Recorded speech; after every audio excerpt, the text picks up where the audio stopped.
The Soviet-Afghan War, fought from 1979 to 1989, was a significant conflict that left a lasting impact on Afghanistan, the Soviet Union, and the broader international community.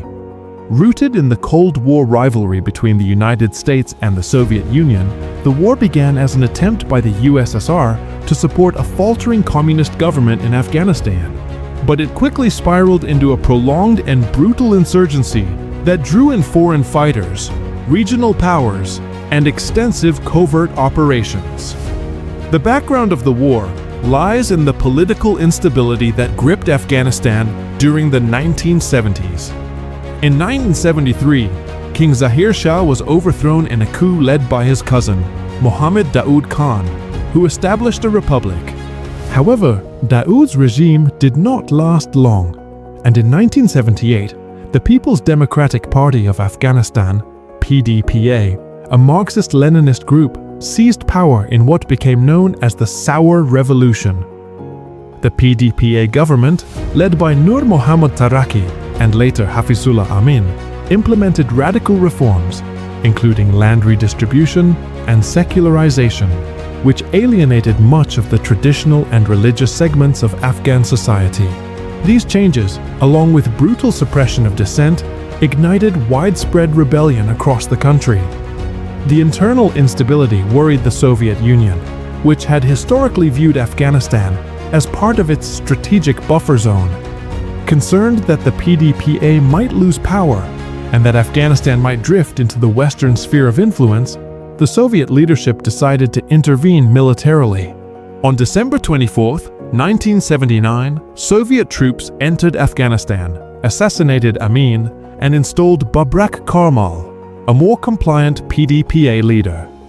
The invasion marked the beginning of a direct Soviet military presence and triggered fierce resistance from Afghan guerrilla fighters, collectively known as the Mujahideen.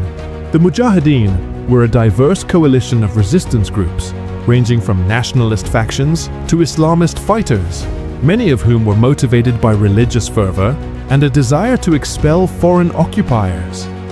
Their ranks were bolstered by volunteers from across the Muslim world, as well as by extensive material and financial support from the United States, Pakistan, Saudi Arabia, and other countries.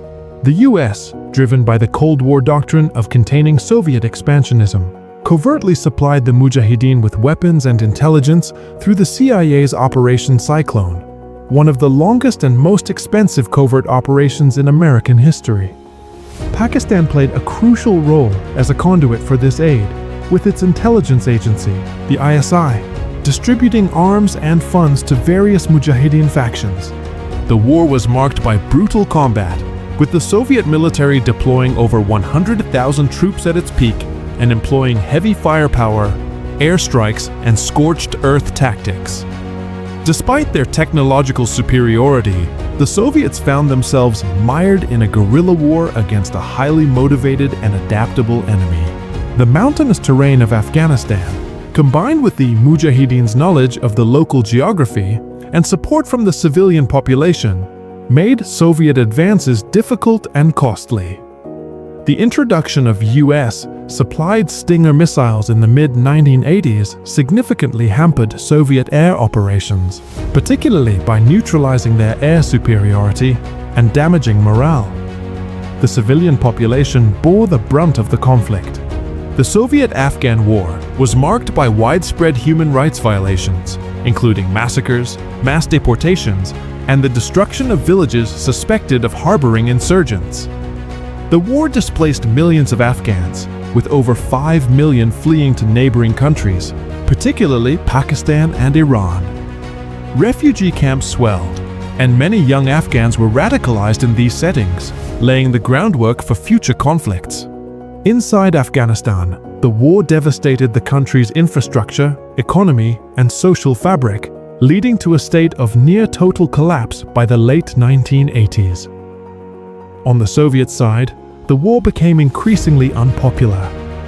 Casualties mounted, with estimates of Soviet military deaths ranging from 13,000 to $15,000, and tens of thousands more wounded or traumatized. The financial and political costs of the war weighed heavily on the Soviet economy and contributed to domestic dissatisfaction with the communist leadership. The war also exposed the limits of Soviet military power and played a role in the growing crisis within the Soviet system that would ultimately lead to its dissolution. By the mid-1980s, Mikhail Gorbachev had come to power in the Soviet Union, bringing with him a reformist agenda centered on glasnost, openness, and perestroika, restructuring. Gorbachev recognized the Afghan War as an unwinnable quagmire and sought to extricate Soviet forces while preserving some semblance of influence in the country. In 1988, after negotiations brokered through the United Nations and involving the United States, Pakistan, and Afghanistan, the Geneva Accords were signed. These agreements paved the way for a phased Soviet withdrawal, which was completed by February 15, 1989. Despite the withdrawal, the war did not end with the departure of Soviet troops.